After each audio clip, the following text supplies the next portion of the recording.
ನಮಸ್ತೆ. ಇವತ್ತು ನನ್ನ ತಂಗಿ ಮನೆಯಲ್ಲಿ ಹಾಲುಕ್ಸೋ ಫಂಕ್ಷನ್ ಇತ್ತು. ತುಂಬ ಚೆನ್ನಾಗಿ ಪೂಜೆ ಎಲ್ಲ ಮಾಡಿದ್ಲು. ನಾನು ಸ್ವಲ್ಪ ಲೇಟಾಗಿ ಹೋದೆ. ಯಾಕೆಂದರೆ ನಾನು ಲಾಸ್ಟ್ ವೀಡಿಯೋದಲ್ಲಿ ಹೇಳಿದ್ದೆ ನನಗೆ ತುಂಬ ತಲೆನೋವಿತ್ತು. ಗುರುವಾರ ರಾಯರ ಪೂಜೆ ಮಾಡಿದಾಗ ಹೇಳಿದ್ದೆ. ಸೊ ನಾನು ಹೇಳ್ಬೇಕಂದ್ರೆ ನೆನ್ನೆನೇ ಹೋಗಬೇಕಾಗಿತ್ತು, ನಾನು ಹೋಗೋದಕ್ಕಾಗಿಲ್ಲ. ನಾನು ಇವತ್ತು ಬೆಳಗಿನ ಜಾವ 5 ಗಂಟೆಗೆ ಹೋದೆ.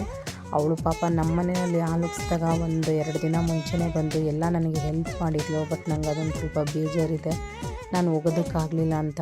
ಬಟ್ ನಾನು ಎದ್ದೋಳೋದಕ್ಕೆ ಆಗಲಿಲ್ಲ, ಅಷ್ಟು ತಲೆನೋವಿತ್ತು. ಬೆಳಗ್ಗೆ ನನಗೆ ಎದ್ದೋಗೋದಬೇಕಾದ್ರೂ ಭಾಳ ಕಷ್ಟ ಆಯಿತು. ಆದ್ರೂ ನನ್ನ ತಂಗಿ ನನ್ನ ಮೇಲೆ ಒಂಚೂರು ಬೇಜಾರು ಮಾಡ್ಕೊಳ್ಳಿಲ್ಲ. ನಾನು ಬೆಳಗ್ಗೆನೇ ಹೋಗಿ ದೇವ್ರ ಪೂಜೆಗೆಲ್ಲ ಏನೇನು ರೆಡಿ ಮಾಡಿಕೊಡ್ಬೇಕೋ ಎಲ್ಲ ಮಾಡಿಕೊಟ್ಟೆ. ಬಟ್ ನನಗೆ ಆಫೀಸ್ ಇದ್ದಿದ್ದರಿಂದ ನಾನು ಲೀವ್ ತೊಗೊಳೋದಕ್ಕೂ ಆಗಿರಲಿಲ್ಲ. ನಮಗೆ 5ರಿಂದ 6:45 ಒಳಗಡೆ ಹಾಲುಕ್ಸೋದಕ್ಕೆ ಹೇಳಿದರು.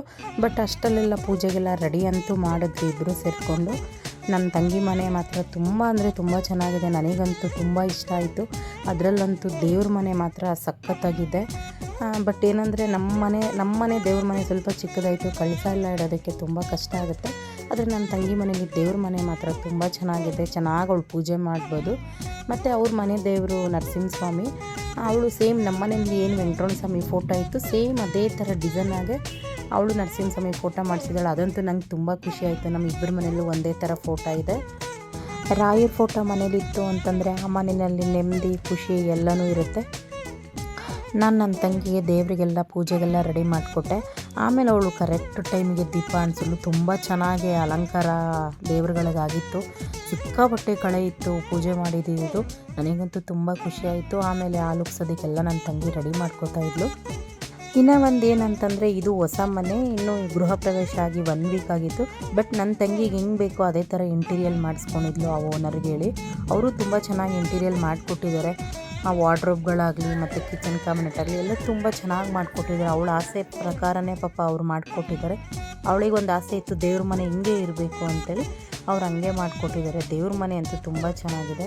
ಈ ವಿಡಿಯೋ ಯಾರ್ಯಾರು ನೋಡ್ತೀರ ನನ್ನ ತಂಗಿಗೆಲ್ಲ ಆಶೀರ್ವಾದ ಮಾಡಿ. ಅವಳು ಯಾವಾಗಲೂ ಅವಳ ಮುಖದಲ್ಲಿ ಇದೇ ಥರ ಖುಷಿಯಾಗಿರಬೇಕು ಅನ್ನೋದೇ ನನಗೆ ಆಸೆ. ಅವಳು ಕನಸಲ್ಲೂ ಒಬ್ಬರಿಗೆ ಕೆಟ್ಟದ್ದು ಬಯಸಲ್ಲ, ಒಬ್ಬರು ಹಾಳಾಗೋಗ್ಲಿ ಅಂತ ಅವಳು ಬಯಸಲ್ಲ. ಅಷ್ಟು ಒಳ್ಳೆಯ ಹುಡುಗಿ ಅವಳು. ನಾವು ಬೆಳಗ್ಗೆ 6:45 ಅಷ್ಟರಲ್ಲಿ ಪೂಜೆ ಹಾಲುಕ್ಸಿದೆಲ್ಲ ಆಯಿತು. ಮತ್ತು ಅರಿಶಿನ ಕುಂಕುಮ ಕೊಡೋದಕ್ಕೆಲ್ಲ ರೆಡಿ ಮಾಡ್ಕೋತಾ ಇದ್ವಿ. ಎಲ್ಲ ರೆಡಿ ಮಾಡಿದ್ವಿ. ಇನ್ನು ಬೆಳಗ್ಗೆ 7 ಗಂಟೆಗೆ ಹಾಲುಕ್ಸಿದ್ವಲ್ಲ, ಸೊ ಹಂಗಾಗಿ ಯಾರೂ ಬರೋದಿಲ್ಲ. ನೀನು ಹೋಗಿ ಹೇಳಿರು, ಅಟ್ಲೀಸ್ಟ್ ಸಂಜೆ ಆದರೂ ಬರ್ತಾರೆ ಎಲ್ಲರೂ ಕುಂಕುಮಕ್ಕೆ ಅಂತ ಹೇಳ್ಬಿಟ್ಟು ನಾನೆಲ್ಲ ರೆಡಿ ಮಾಡಿಕೊಟ್ಬಿಟ್ಟು ನಾನು ಬಂದ್ಬಿಟ್ಟೆ. ಯಾಕಂದರೆ ನನಗೆ ಆಲ್ರೆಡಿ ಟೈಮ್ ಆಗೋಗ್ಬಿಟ್ಟಿದ್ದು ಆಫೀಸಿಗೆ ಬರೋದಕ್ಕೆ. ನನಗೆ ಲೀವ್ ಸಿಕ್ಕಲಿಲ್ಲ. ಇಲ್ಲ ಅಂದಿದ್ರೆ ನಾನು ಖಂಡಿತ ಅವಳ ಜೊತೆ ಇವತ್ತು ಸಂಜೆವರೆಗೂ ಇರ್ತಾಯಿದ್ದೆ. ನಾನಂತೂ ಆಫೀಸಿಗೆ ಬಂದಮೇಲೆ ನನಗೆ ಅವಳದೇ ಯೋಚನೆ ಆಗಿತ್ತು. ಅಯ್ಯೋ ಏನು ಮಾಡ್ಕೊಂಡ್ಲೋ, ಒಬ್ಬಳೇ ಮಾಡ್ಕೊಂಡ್ಲೇನೋ ಕೆಲಸ ಅಂತೇಳಿ ನನಗೆ ಬೇಜಾರಾಗ್ತಾಯಿತ್ತು. ನನಗೆ ದೇಹ ಮಾತ್ರ ಆಫೀಸಲ್ಲಿತ್ತು, ಜೀವ ಎಲ್ಲ ಅವಳ ಹತ್ರನೇ ಇತ್ತು. ಅಷ್ಟು ಟೆನ್ಷನ್ ಆಗೋಗಿತ್ತು. ಅಟ್ಲೀಸ್ಟ್ ನಾನು 1 ದಿವಸ ಮುಂಚೆ ಆದರೂ ಹೋಗಿದ್ರೆ ನನಗೆ ಸಮಾಧಾನ ಆಗ್ತಿತ್ತು. ನನಗೆ ಮೈಗ್ರೇನ್ ಇರೋದ್ರಿಂದ ಈ ಚಳಿಗಾಲ ಬಂದರೆ ನನಗೆ ತುಂಬ ತಲೆನೋವು. ಯಾವ ಥರ ಅಂದರೆ ನನಗೆ ಕಣ್ಣು ಬಿಡೋಕ್ಕಾಗಲ್ಲ, ಅಷ್ಟು ತಲೆನೋವು ಬಂದುಬಿಡುತ್ತೆ. ನಿಮಗೆ ಯಾರಿಗ ಮೈಗ್ರೇನ್ ಬಗ್ಗೆ ಟಿಪ್ಸ್ ಹೇಳೋಗಿದ್ರೆ ನನಗೆ ಕಮೆಂಟ್ ಮುಖಾಂತರ ತಿಳಿಸಿ. ಹಾಗೆಯೇ ಪೂಜೆ ಹೇಗೆ ಮಾಡಿದ್ದೀವಿ ಅನ್ನೋದನ್ನು ನನಗೆ ಕಮೆಂಟ್ ಮುಖಾಂತರ ತಿಳಿಸಿ. Thank you.